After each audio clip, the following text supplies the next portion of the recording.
Thank you so much, Dean Steinberg. Thank you, Raymond, for your inspirational words, and thank all of you for coming to celebrate the Maxwell graduates today, and thank you, Maxwell graduates, for graduating. I'm very honored to be here today. I've never been to Maxwell before, so in preparing my remarks, I relied on the very sophisticated research skills that I acquired while I was serving as a professor at Harvard's Kennedy School. I Googled, and the first thing that leaped out at me on the Maxwell website was that you were consistently ranked first in the US News and World Report rankings in graduate schools.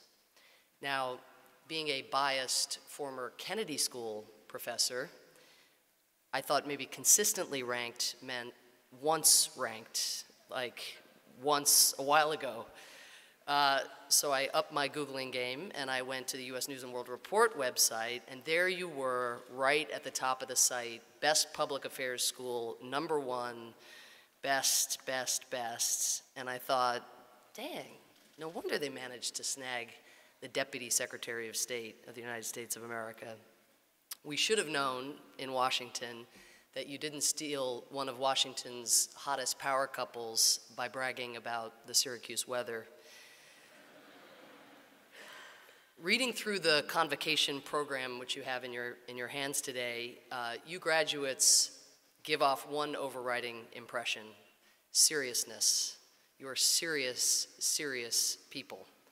I was privileged to attend serious schools for college and for law school, but it was only here today, indeed minutes ago, that I learned the word agglomeration. Raise your hand if you know what the word agglomeration means. All right, show-offs.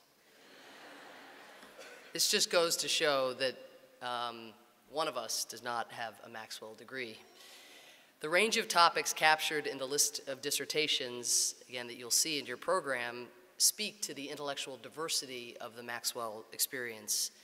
You have in your midst, somewhere out there, an expert on the causes and consequences of the 1733 slave rebellion in the Virgin Islands, an expert on the effects of oil extraction on indigenous people in Ecuador, an expert on the roots of the women's movement in the Czech Republic and in Chile, an expert on Richard Nixon's track record in controlling illicit substances, an expert on the charitable practices of Lebanese Shia, and an expert on how non-governmental organizations react when donors change their minds and choose new causes.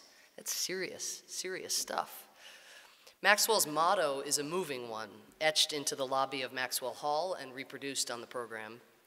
Two lines stand out for me in particular. One, we will unceasingly seek to quicken the sense of public duty. Unceasingly seek to quicken the sense of public duty. And we will transmit this city not only not less, but greater, better, and more beautiful than it was transmitted to us. We will transmit this city not only not less, but greater, better, and more beautiful than it was transmitted to us. Here's the good news. In the United States and around the world, there is a thick and durable sense of public duty. All across this country and beyond, in the coming days, there will be people like you getting higher degrees in public policy, public administration, and international affairs. And they aren't getting these degrees because they can't find jobs or don't know what to do next. Well, maybe a few can't get jobs and don't know what to do next. But most have pursued these higher degrees because they, like you, simply want to be armed with the best possible tools to promote the public good. They want to develop an A game. And while I know that in a tough job market, the other graduates out there can feel like your competitors for scarce opportunities to do good, they are in fact your future teammates and your future collaborators. I can tell you that the thing you most want when you're fighting the good fight is colleagues who have an A game. Those who know the difference between a tight argument and a loose one, between factors that are correlative and those that are consequential. You are those people. And there are an encouraging number similarly motivated. Indeed, I would go so far as to say that the most important division in the world is not between rich and poor, between East and West, between North and South, between people who believe the Big East should have lived on and those who think it should have died years ago. The world is divided between those focused mainly on their own fates and those who see their fates as tied to others, those who are determined to leave the world greater, better, and more beautiful. In the latter group are those who have that quickening sense of public duty and who refuse to allow the destiny of the metaphorical city, whether a school, a neighborhood, a nonprofit, a government, a business, or a planet, to be left to chance. And look at what those people have achieved. I got my graduate degree, a law degree, in 1999. That year, supporting civil unions for LGBT persons was a taboo. Today, 11 states have legalized gay marriage, and I will say that that number was 10 when I first wrote this draft, and then I had to change it at the last minute to 11 because I think Delaware followed this week. More will, of course, follow still. Around the world, there are countless examples of individual dignity prevailing over those who would negate it. In 1999, when the tiny island nation of East Timor voted for independence, the Timorese were savagely attacked and the country was burnt to the ground. A UN-led force intervened, and José Ramos Horta, the Nobel Prize-winning exile and crusader for independence, became prime minister of that country. That was inspiring enough. But more recently, Ramos Horta completed his terms in office in East Timor and took up the job of serving as the UN Secretary General's envoy to Guinea-Bissau, a war-torn, poverty-stricken country that he is uniquely positioned to advise. It's no secret that Ireland, which happens to be the country where I lived until I was 9, suffered centuries of occupation and oppression.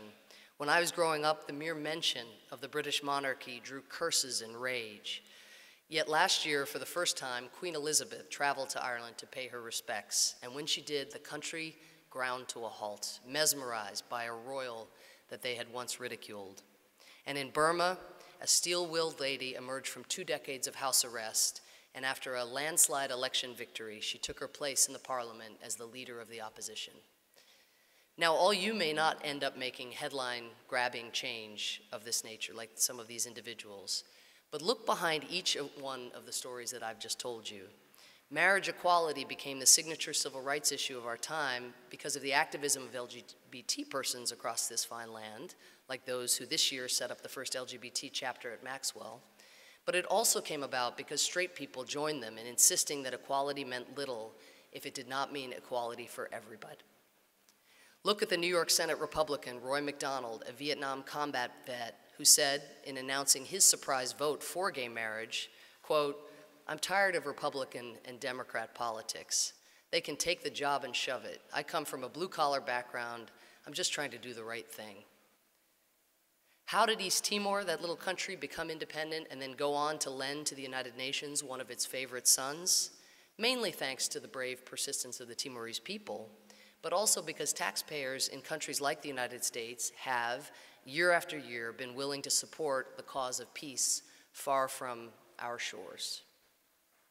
The Queen could receive a hero's welcome in Ireland, partly because she was willing to acknowledge the ghosts of the past, but also because the Irish people decided it was time to look beyond their pain. And Aung San Suu Kyi will rule Burma someday because when the proud people of that country were denied their rights in 1991, they refused to accept the status quo imposed upon them. Aung San Suu Kyi was the symbol and the catalyst for Burma's change, but the Burmese people were the force behind it. The historic events that I have described happened because here and around the world, people took seriously Louis Brandeis's great notion, quote, "The only title in our democracy superior to that of president is the title of citizen," end quote. Leaders may define history, but it is citizens who make history.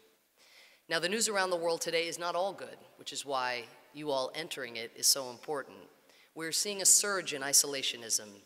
Here in the United States, it is fueled by the economic crisis and the understandable fatigue with recent wars. We are also seeing a palpable cynicism, which starts with a mistrust of government, but which quickly becomes a lack of trust in all institutions and in all efforts to make the world better.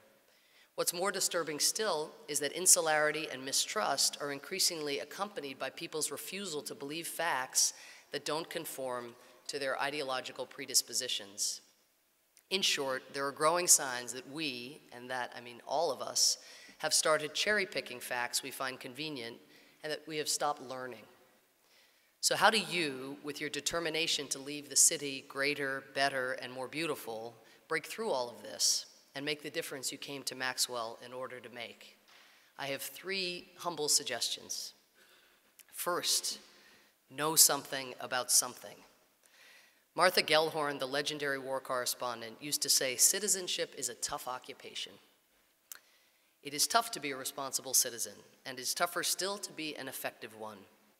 Those who succeed in making what Steve Jobs memorably once called a ding in the world, those who succeed don't bring one-size-fits-all solutions. They know every crevice, every pore, every pothole in the city they seek to mend.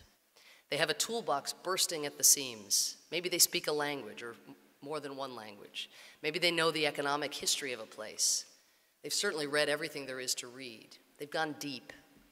The enemy of impact is superficiality. Though there are exceptions out there, very few of us can make a difference if we are spread thin. Knowing something about something means knowing you can't know everything. If you know only a little about a lot, the city is likely to look the same after you're done.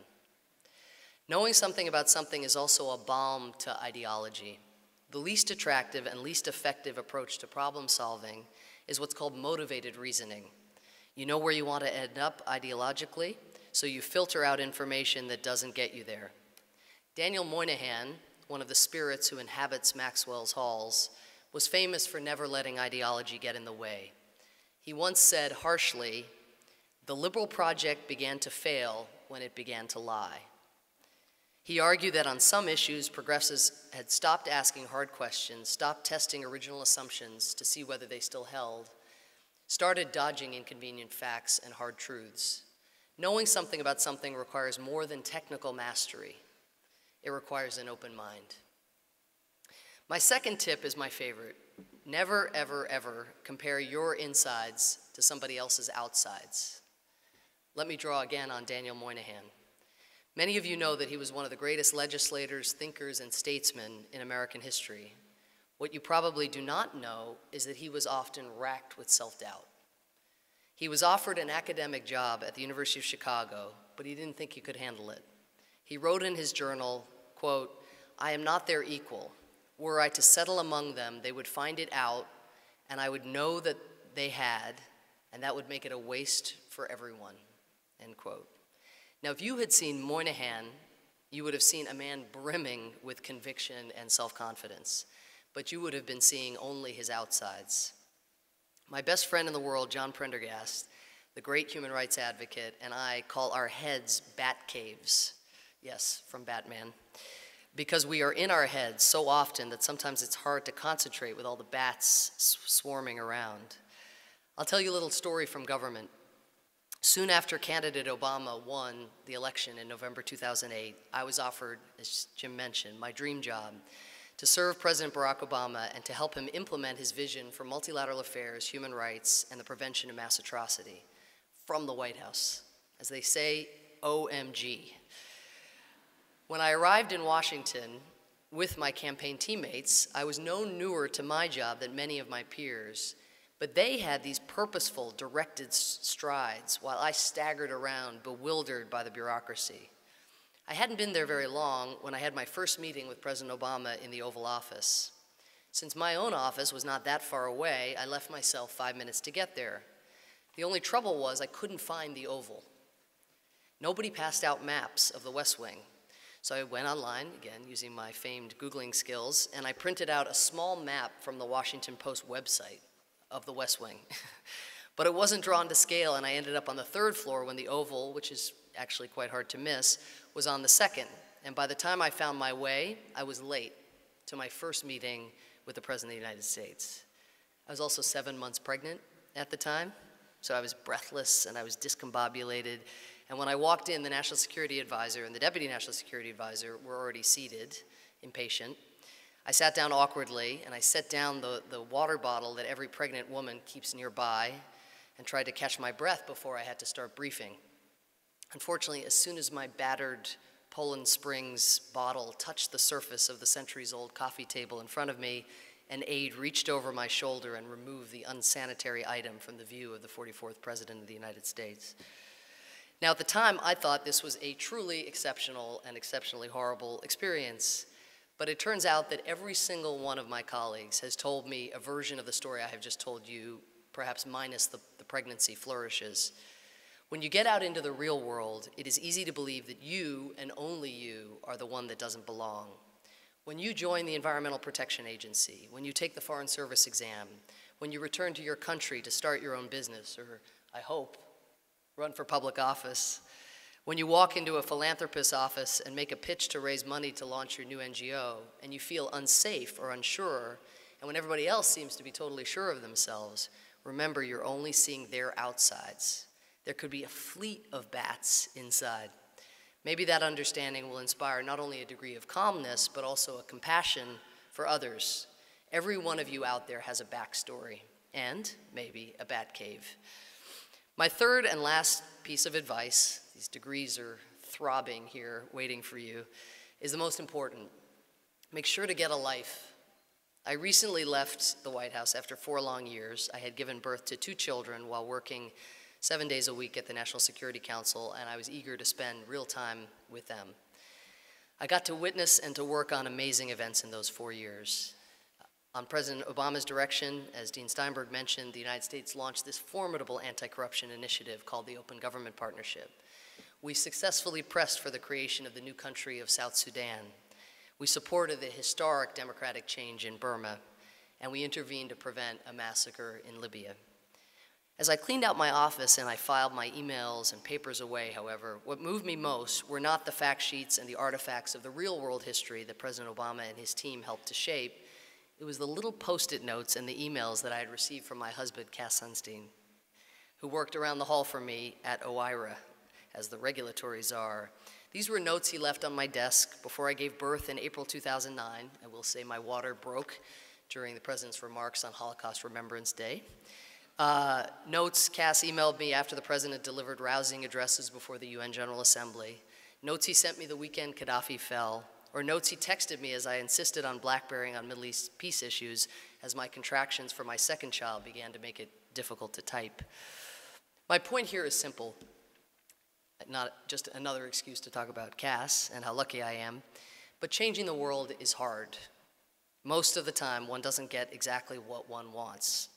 That's the deal. That's part of the deal. And you should know that as you go forth. But having the right people in your corner is game-changing.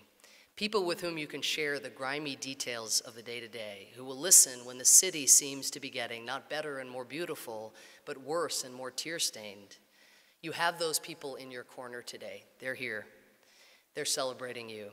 But try not to forget that as important as it is to share moments like this that appear on the highlight reel, it is even more important to have corner men and corner women on the occasions you are pushing water uphill or your faith is wavering. I wish you well, Maxwell graduates. The city that awaits your care has wonderful qualities, but it is in some ways a little bit of a fixer-upper. You have all it takes to be the change you seek. You have that quickened sense of public duty. You have the knowledge and the practical tools that Maxwell has given you. You have bat spray for the bats. And most important of all, you have the co-conspirators, the friends, and the family who will have your backs on the occasions when history doesn't bend quite your way. We are counting on you, and all of us here today thank you in advance for the more beautiful city that we know you will leave behind. Thank you so much.